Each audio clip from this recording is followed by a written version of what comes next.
اللهم صل على سيدنا شفيعنا حبيبنا مولانا محمد وبارك وسلم صلاة وسلاما عليك يا رسول الله صلى الله تعالى عليه وسلم. باب ما جاء في الأوقات التي لا يصلى فيها على الميت ولا يدفن. یہ باب ان اوقات کے بارے میں ہے جن میں نماز جنازہ پڑھنا اور میت کو دفن کرنا ممنوع ہے.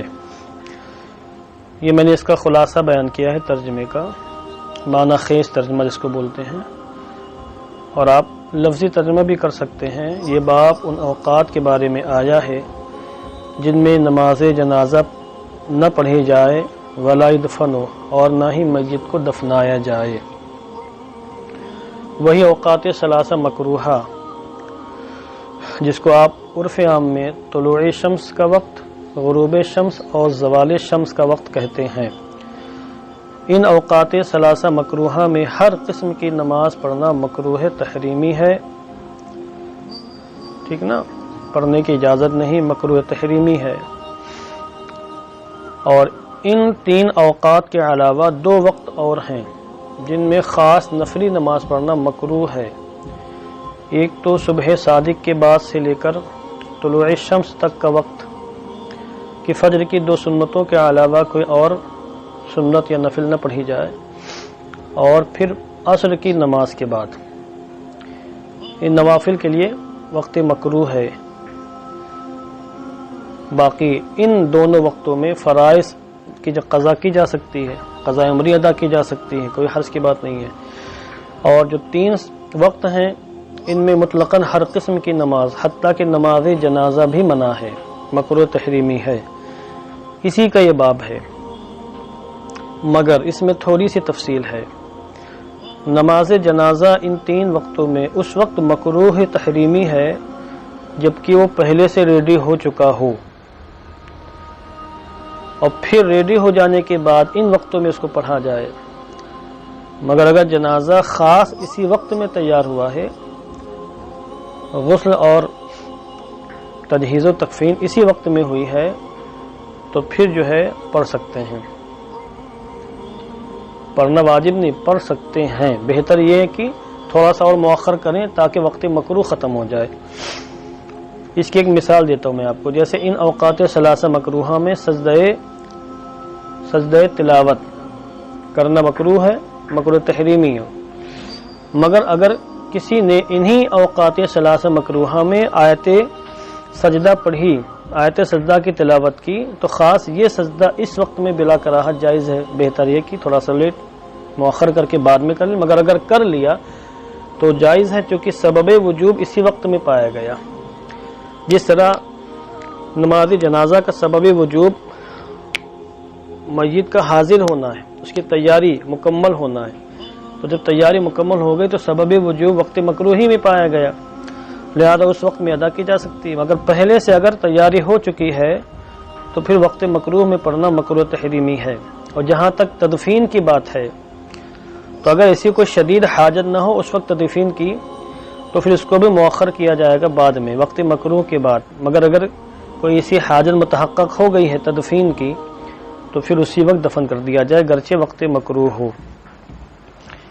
اب روایت دیکھیے آپ. حدثنا علی بن محمد حدثنا وکیع تحویل السند وحدثنا عمرو بن رافع حدثنا عبد الله بن المبارك جميعا عن موسى بن علی بن رباح.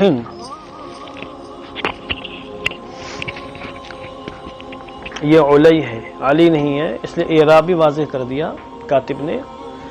قال، انہوں نے کہا، سمعت ابی یقول، میں نے اپنی والد کو فرماتے ہوئے سنا. سمعت عقبہ بن عامر الجہنی یقول، میں نے حضرت عقبہ بن عامر جہنی کو فرماتے ہوئے سنا.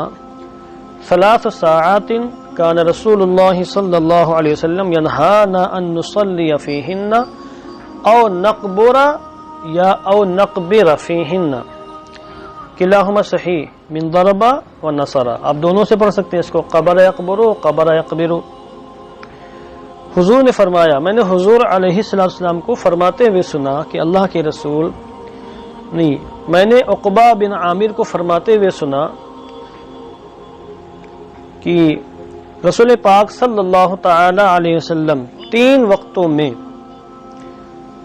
ہمیں نماز پڑھنے سے منع فرماتے تھے، او نقبر فیہن موتانا، اور انہی 3 وقتوں میں ہمیں اپنی وفات یافتہ مسلمانوں کو دفنانے سے بھی منع فرماتے تھے۔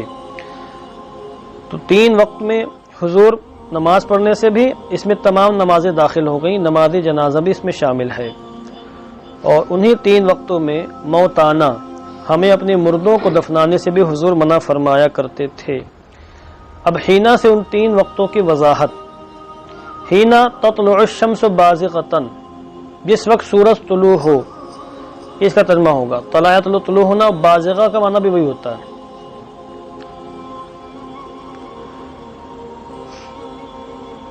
وحین یقوم قائم الظہیرہ حتی تمیل الشمس، اور جس وقت قائم الظہیرہ ٹھہر جائے، قائم ہو جائے، یہاں تک کہ سورج مائل ہو جائے مغرب کی جانب۔ یہاں مراد کا زوال الشمس۔ یہاں ایک لفظ ہے قائم الظہیرہ، اس کو تھوڑا سمجھنے کی ضرورت ہے۔ ظہیرہ کہتے ہیں ٹھیک دوپہر کے وقت کو، بالکل منتصف النہار، بالکل بیچوں بیچ، دوپہر کا بیچوں بیچ۔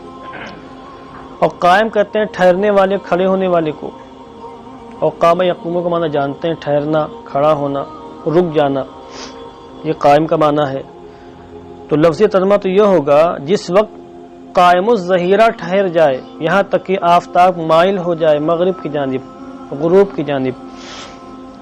اصل میں جب سورج نکلتا ہے پورب سے، مشرق سے سورج نکلتا ہے، تو ہر شے کا سایہ نظر آتا ہے، ہر شے کا سایہ، درختوں کا، پہاڑوں کا، بلڈنگوں کا، مکانات کا، سب کا سایہ کدھر ہوتا ہے؟ جانب مغرب ہوتا ہے، پچھم کی جانب۔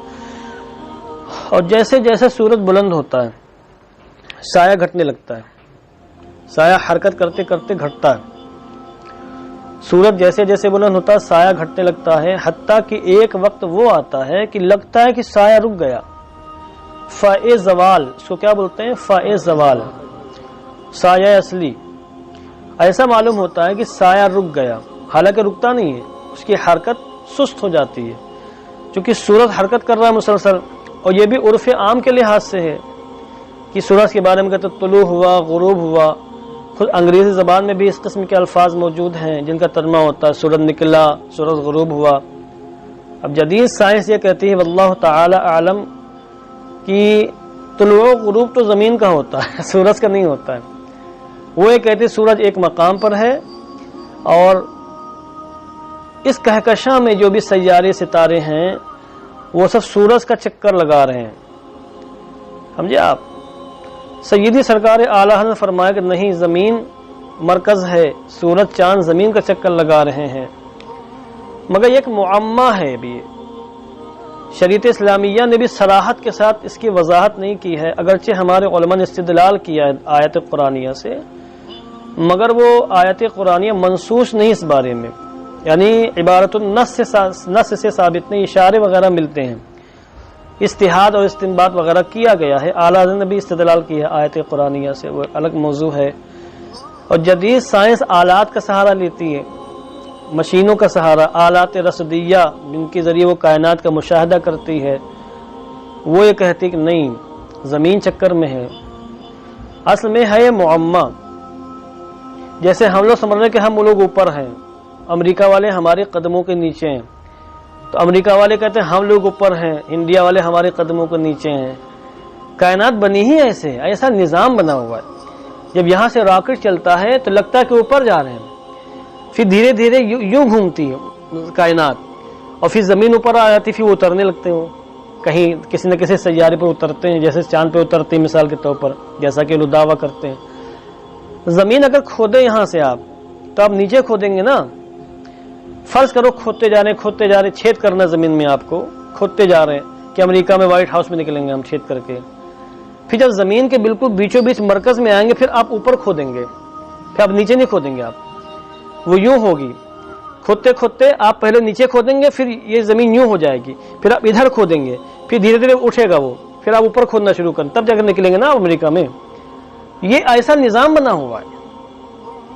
تو سائنس کے لیے بھی ایک معمہ ہے، بس وہ کہتے تو ضرور ہیں کہ زمین گھوم رہی ہے، مگر کون گھوم رہا ہے، کون کہاں ہے، کچھ پتہ نہیں ہے، کیونکہ اتنا بڑا ان کے پاس آلہ نہیں ابھی پیدا ہوا ہے کہ یہ کہکشاں سے باہر نکل کر بالکل اسکرین کی طریقے سے دیکھیں یہ سورج ہے، یہ چاند ہے، یہ وہ، ہاں دیکھو تو گردش کر رہا ہے۔ یہ دعوے ان کے ضرور ہیں، مگر ان کے پاس ایسی کوئی چیز نہیں کہ باہر نکل کر اس کائنات سے کائنات کا مشاہدہ کر سکے اور پھر بتا سکے کہ کون گھوم رہا کون نہیں گھوم رہا ہے۔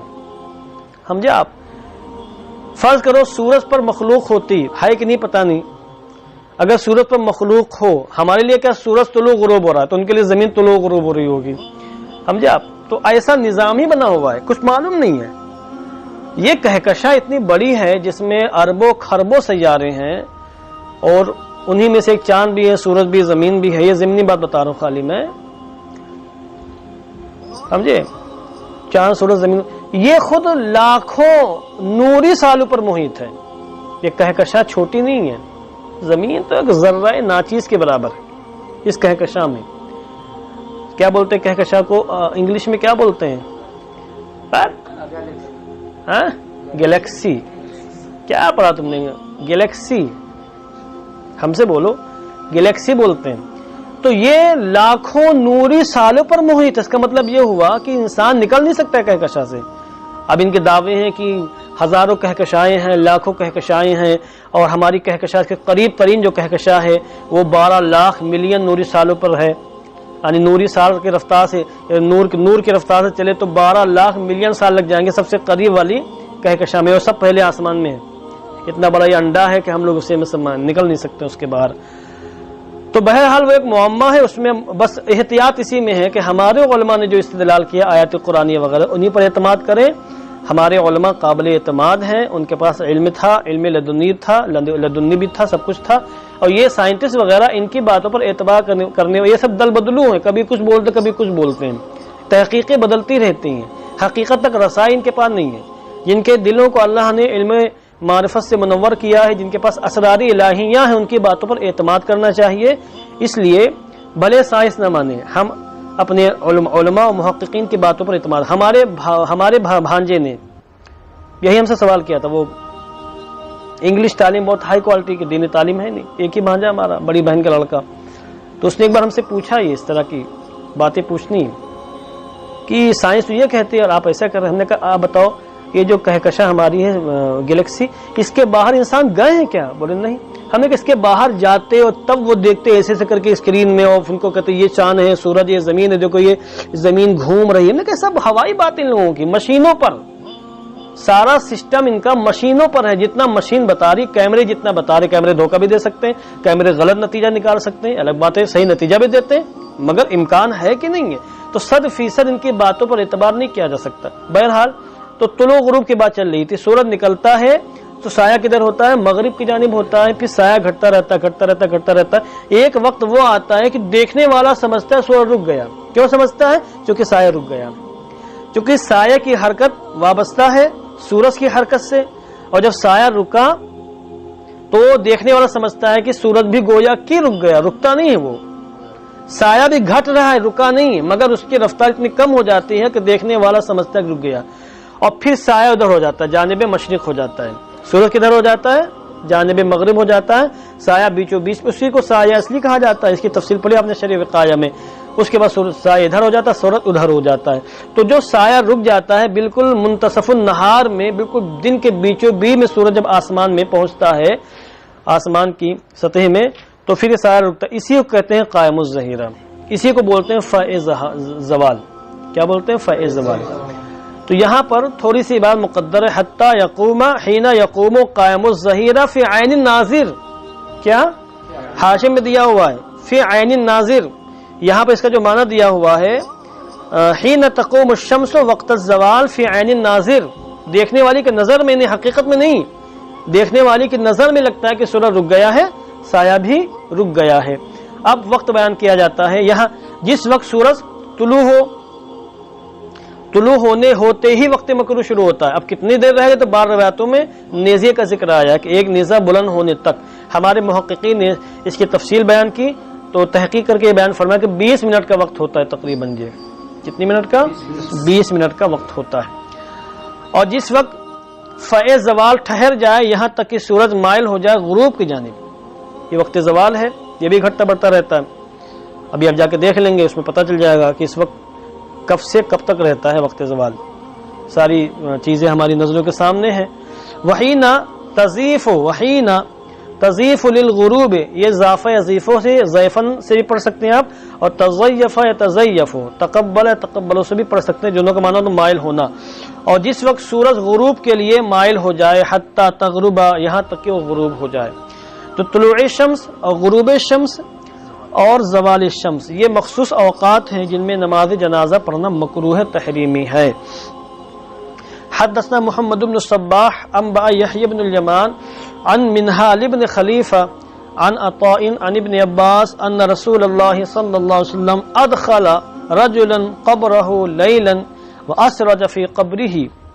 حضرت سیدنا عبداللہ ابن عباس رضی اللہ تعالیٰ عنہما سے مروی ہے کہ رسول پاک صلی اللہ علیہ وسلم نے ایک شخص کو رات کے وقت اس کی قبر میں اتارا, ایک شخص کو رات کے وقت اس کی قبر میں اتارا.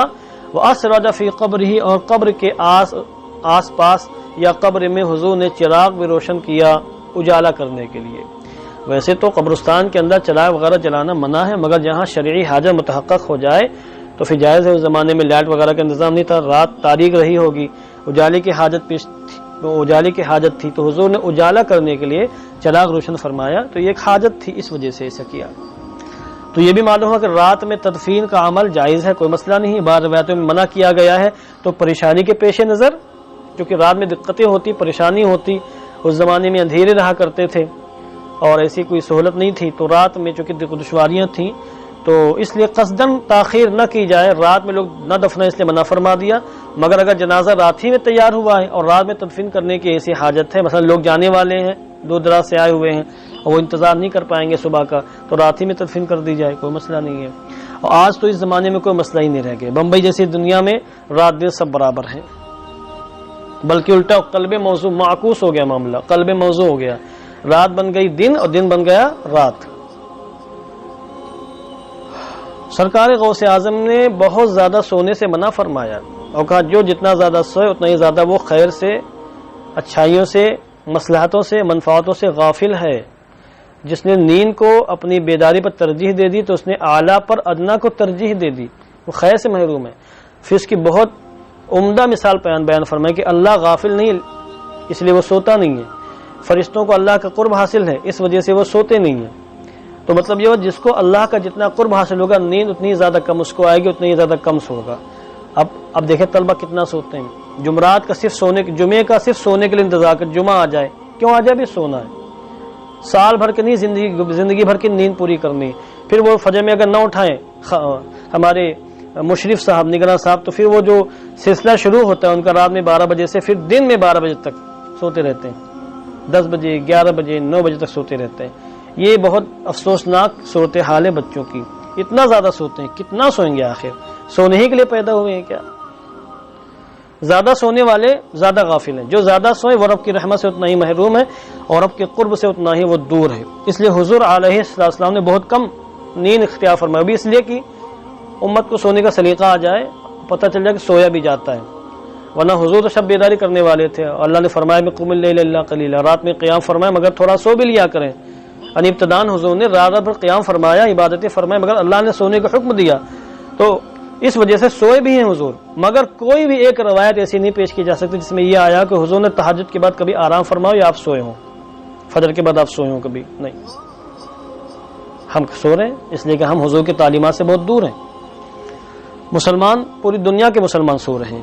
ہندوؤں کو دیکھیں, صبح دوڑتے ہیں, ورزش کرتے ہیں, لگتا کسی مہم پر جا رہے ہیں. مسلمانوں کو دیکھ لیجیے آپ پورے جم خانوں کا سروے کر لیں, جہاں تفریح گاہیں ہیں جہاں لوگ دوڑنے جاتے ہیں وہاں جا کے سروے کر لیں. آپ مسلمان آپ کو کم نظر آئیں گے, اکا دکا مسلمان نظر آئیں گے, باقی سب ہندو نظر آئیں گے آپ کو. وہ مشن پر ہیں, ہم اپنے مشن سے غافل ہو گئے. حدثنا عمرو بن عبد اللہ الاودی حدثنا وكيع عن ابراهيم بن يزيد المكي عن ابي الزبير عن جابر بن عبد الله قال قال رسول الله صلى الله عليه وسلم لا تدفنوا یا لا تدفنوا، لا تدفنوا بھی پڑھ سکتے ہیں آپ تدفین سے، موتاکم باللیل الا ان تستروا، بلکہ اس کو آپ پڑھیں مجبور، یہ مجہور پڑھیں تستروا، استراء کا معنی ہوتا ہے مجبور کر دینا اور مجبور ہو جانا۔ یہ اگر معروف ہو جیسے استرا یستر تو اس کا معنی ہوتا ہے مجبور کرنا کسی کو، یعنی معروف ہو کر یہ متعدی ہوتا ہے، اور اگر آپ اس کو مجہول پڑھیں استرا یستر تو معنی ہوگا مجبور ہونا، تب یہ لازم ہو جائے گا۔ تو رات میں اپنے مردوں کو مت دفنایا کرو مگر یہ کہ تم مجبور ہو جاؤ، اس کی میں شرح کر چکا ہوں۔ حدثنا العباس بن عثمان الدمشقی حدثنا الولید بن مسلم عن ابی لہیعہ عن ابی الزبیر عن جابر بن عبداللہ ان النبی صلی اللہ علیہ وسلم قال صلوا علی موتاکم باللیل والنہار، حضور نے فرمایا کہ اپنی وفات یافتہ لوگوں کی نماز جنازہ دن میں بھی پڑھ سکتے ہو اور رات میں بھی پڑھ سکتے ہو، جب بھی تمہیں موقع ملے۔ مراد یہ کہ جب میت تیار ہو جائے تو پھر تاخیر نہ کی جائے، رات ہو چاہے دن ہو پڑھ سکتے ہیں آپ۔ باب فی الصلاۃ علی اہل القبلہ، یہ باب اہل قبلہ کی نماز جنازہ کے بارے میں ہے، اور اہل قبلہ سے مراد مومن ہے، مومن سے مراد وہ شخص جس کے عقائد صحیح ہو درست ہوں، ٹھیک نا، یعنی جو عقائد ضروریہ ہیں جن کو آپ ضروریات دین کہتے ہیں ان پر وہ گامزن ہو، اہل قبلہ سے وہ مراد ہے۔ اہل قبلہ سے مراد وہ نہیں جو جانب قبلہ رخ کر کے نماز پڑھتا ہو، ورنہ پھر جو ہے سارے کے سارے اہل قبلہ میں شامل ہو جائیں گے، مسلمان بن جائیں گے، اور پھر نہ کسی کی تردید کی جائے گی، نہ کسی کی تقلید کی جائے گی، نہ کسی کی تکفیر کی جائے گی، سب بھائی بھائی ہو جائیں گے، اور یہ صلح کلیت ہے۔ ورنہ حضور نے خود منع فرمایا، بد مذہبوں کے ساتھ اٹھنے بیٹھنے سے، کھانا پانی سے، پیار محبت میل ملاپ رکھنے سے منع فرمایا، اس پر روایتیں موجود ہیں۔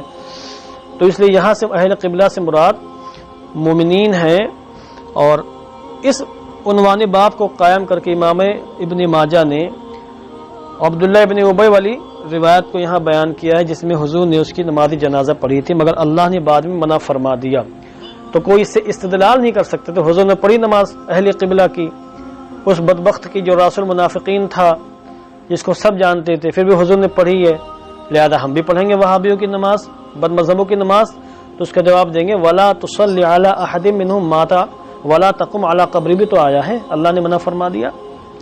جب اللہ نے منع فرما دیا تم کون ہوتے استدلال کرنے والے؟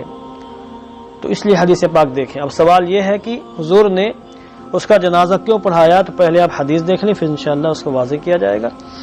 حدثنا ابو بشر بکر بن خلف حدثنا یحیی بن سعید عن عبید اللہ عن نافع عن ابن عمر قال لما توفی عبداللہ ابن ابی عبداللہ ابن ابی ابن سلول اس کا نام تھا، اور اس کے بیٹے ہیں حضرت عبداللہ بن ابی بن سلول، وہ صحابی رسول ہیں۔ تو جب عبداللہ ابن ابی منافق مر گیا، جاء ابنہ الی النبی صلی اللہ علیہ وسلم، تو اس کے بیٹے صحابی رسول نبی پاک صلی اللہ علیہ وسلم کی بارگاہ میں آئے، فقال، تو کہا یا رسول اللہ، اے اللہ کے رسول، اعطنی قمیصک اکفنہ فی، حضور آپ مجھے اپنی قمیص عطا فرما دیں، میں اپنے باپ کو اس قمیص میں لپیٹوں گا، اس قمیص میں اپنے باپ کو کفن دوں گا۔ یہ کس نے کہا؟ حضرت عبداللہ ابن ابی ابن سلول نے کہا، کیونکہ اس نے مرنے سے پہلے وصیت کر دی تھی کہ حضور کے پاس جانا اور کہنا کہ میرا جنازہ پڑھا دیں، میں وصیت کر رہا ہوں، اور حصول برکت کے لیے کوئی کپڑا وغیرہ دے دیں، مجھ کو قمیص دے دیں، اور اسی قمیص میں مجھ کو لپیٹنا، اسی قمیص میں دفن کرنا، اتنا اس کا اعتقاد تھا، مگر ایمان نہیں لایا۔ اسی کو کہتے ہیں انا، ہر دھرمی، تعصب، عناد، کہ حق واضح ہو جانے کے بعد بھی اس کو تسلیم نہ کرنا۔ آج ہی کئی لوگوں کی ناکیں بہت اونچی ہوتی ہیں، سمجھے آپ، اور حق واضح ہو جانے کے بعد بھی وہ صرف اپنی انا کے لیے اس کو تسلیم نہیں کرتے ہیں، مر جائیں گے تسلیم نہیں کریں گے۔ بہرحال حضور نے فرمایا آذنونی بہی، تم لوگ مجھے اطلاع دے دینا، جب تیاری ہو جائے، غسل وغیرہ ہو جائے، اطلاع دے دینا۔ فلما اراد النبی صلی اللہ علیہ وسلم ان یصلی علیہ، جب حضور علیہ السلام نے اس کا جنازہ پڑھانے کا ارادہ فرمایا، قال له عمر بن الخطاب، تو حضرت عمر بن خطاب نے بطور مشورہ کے کہا، عرض کی، ما ذاک لک، حضور یہ آپ کی شان نہیں ہے کہ آپ اس کا جنازہ پڑھائیں، راس المنافقین تھا، سرا بدبودار کافر تھا، سب جانتے ہیں، مگر فصلی علیہ النبی صلی اللہ علیہ وسلم، پھر بھی نبی پاک صلی اللہ علیہ وسلم نے اس کا جنازہ پڑھایا۔ اور فقال له النبی صلی اللہ علیہ وسلم،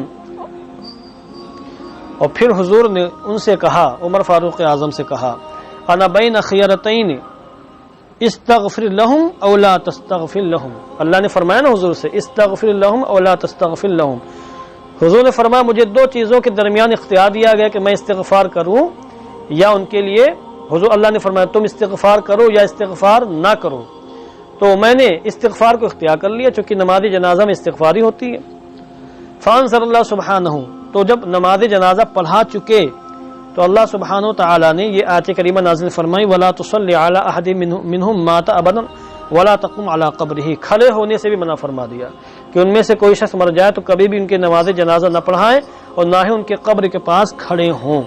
تو حضور نے کیوں پڑھایا تھا؟ اس میں کئی تعویلیں کی گئی ہیں، کئی توجیہیں کی گئی ہیں۔ ایک توجیہ تو یہ کی گئی ہے کہ مکافات عمل کے طور پر حضور نے پڑھائی اس کی نماز جنازہ، کیونکہ غزوہ بدر کے موقع پر جہاں عباس گرفتار ہو کر کے آئے تھے تو ان کے بدن پر کوئی سلیقے کی قمیص نہیں تھی، تو ابی ابن خلف لمبا چوڑا آدمی تھا اور حضرت عباس بھی لمبے چوڑے آدمی تھے، تو اس نے اپنی قمیص دی تھی کہ آپ اس کو پہن لیں، اور عبداللہ ابن ابی کی قمیص حضرت عباس کو فٹ آ گئی تھی، تو اس عمل کا بدلہ دینے کے لیے حضور نے مرنے کے بعد قمیص دے دی کہ اس کا، تاکہ کوئی یہ نہ کہہ سکے کہ اہل بیت پر احسان ہوا اور اس کا بدلہ نہیں چکایا گیا، ایک بات۔ دوسری بات یہ کہ اس کے بیٹے صحابی تھے، حضرت عبداللہ ان کا نام تھا، ان کے اعزاز میں ان کی فرمائش کو حضور نے رد نہیں فرمایا، ان کے اعزاز میں جنازہ پڑھایا، توجیہ بھی کی گئی ہے۔ مگر سب سے بہترین توجیہ وہ ہے جو ہمارے بعض علماء نے بیان فرمائی، وہ یہ کہ حضور نے فاروق اعظم سے فرمایا تھا کہ میں وہ جانتا ہوں جو تم نہیں جانتے ہو، خاموش رہو۔ حضور اپنی نظر نبوت سے دیکھ رہے تھے کہ میرا اس جنازہ پڑھا دینے کی بنیاد پر 1000 منافقین جو چھپے ہوئے ہیں ابھی، اور اس خزرج کی 1000 منافقین، ان کو اللہ توبہ کی توفیق عطا فرمائے گا اور مخلص صحابہ بنیں گے۔ اور ہوا یہی کہ جب حضور نے جنازہ پڑھا دیا اور قمیص مبارک دے دی تو ان کی آنکھیں پھٹی کی پھٹی رہ گئیں کہ جب حضور کرم فرما رہے اتنے سارے بدبودار منافق پر، جس کی منافقت ظاہر ہے باہر ہے، سب جانتے ہیں کہ منافق ہے، اور کئی بار اس کی دشمنی واضح بھی ہو چکی، پھر حضور نے کرم فرمایا اور قمیص مبارک عطا فرمائی، حالانکہ حضور کی قمیص سے اس کو کوئی فائدہ پہنچنے والا نہیں، پھر بھی حضور نے قمیص عطا فرمائی اور اپنی شفقت کا مظاہرہ فرمایا تو ان کی آنکھیں کھل گئی، اللہ نے ایمان کو راسخ فرما دیا کہ اگر ہم لوگ سچے دل سے مسلمان ہو جائیں تو پھر حضور کی کس قدر شفقتوں کے ہم حقدار ہو سکتے ہیں۔ تو اگلے ہی دن 1000 منافقین جو چھپے ہوئے تھے، منافق تھے، وہ سب کے سب حضور کی بارگاہ میں آ کر سچے دل سے توبہ کر کے سچے پکے مخلص صحابہ میں ان کا شمار ہو گیا، تو اس لیے حضور نے اس کا جنازہ پڑھایا۔ مگر آج کی تاریخ میں کسی کو اجازت نہیں دی جا سکتی ہے، چونکہ خود اس جنازے کے بعد اللہ نے منع فرما دیا کہ آئندہ آپ جو ہے کبھی بھی کسی منافق کا جنازہ نہیں پڑھائیں گے، پڑھانا تو درکنار، آپ کسی بھی منافق کی قبر پر کھڑے بھی نہیں ہو سکتے قبر کے پاس، لہذا اس کو استدلال بنا کر کوئی بھی سنی عالم دین یہ کہے کہ میں اس لیے پڑھا رہا ہوں کہ شاید اس کے قبیلے کے خاندان والے وہاں بڑے سنی ہو جائیں گے، کون سنی ہونے والا ہے؟ کوئی سنی ہونے والا نہیں، الٹا فتویٰ لگ جائے گا تمہارے اوپر، وہ چکر میں کہ یہ سنی ہو جائے، یہ وہابی ہو جائے، یہ ہمارا ہم مذہب ہو جائے، تو پہلی بات اس معیار کا کوئی ہے ہی نہیں، اور پھر منع کیا گیا ہے روایتوں میں صاف، اس لیے اس کو بطور استدلال کے پیش نہیں کیا جا سکتا۔ بس صدق اللہ، صدق رسول اللہ۔